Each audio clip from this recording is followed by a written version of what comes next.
As creators, we all have heard about the importance of process pictures in important projects or portfolios. Art schools are obsessed with them. We're told it is proof of thought. Then there's always the pressure to expose the messy, the ugly, the incomplete. Well, personally, I believe process is invisible. You can never truly show your process. Yes, you can attempt to do rough sketches of your ideas, take pictures of your work halfway, and do a bunch of material studies. Now what? The second you decide to photograph a sketch, you've chosen which version of confusion survives. You don't document doubt, you document legible doubt. You don't document the 2 hours you stared at nothing, you document the page that looks like thinking happened. Process documentation is not process.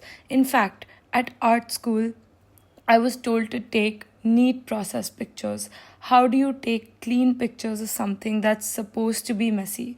So ironic. Now we're styling our uncertainty, I guess. I'm not trying to say that all that is not important, but what I am implying is that it simply doesn't tell the whole story. They're suspicious because process is never linear.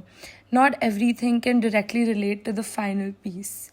Maybe you were thinking about a childhood memory that has nothing to do with the assignment on paper, but everything to do with the feeling that you're trying to create. Maybe you were stuck on a completely different project, and the solution for this one arrived while you were avoiding it. Maybe a conversation at dinner shifted your perspective more than any artist reference did. Sometimes you research something obsessively and it never appears visually in the final piece. When I created Gopi, every choice was shaped by memory or mythology or even personal experiences. The colors came from my grandmother's stories and the warm lights in her kitchen, the soft ochres, deep reds, and muted blues. The lady's expressions were influenced by tales she told me, full of devotion, mischief, and longing. So these are the process images that I attached in my portfolio. But I noticed something. The final artwork is already a visible result of all these unseen moments, like the quiet thinking, the tangents, and the intuition that can never be fully documented. And that's the reference, that's what I realized.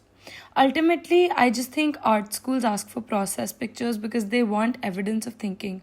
Maybe real thinking isn't something you can fully show, and maybe that's not that bad. What I can do, what I try to do, is make the invisible visible through my choices, my gestures, and the finished work itself.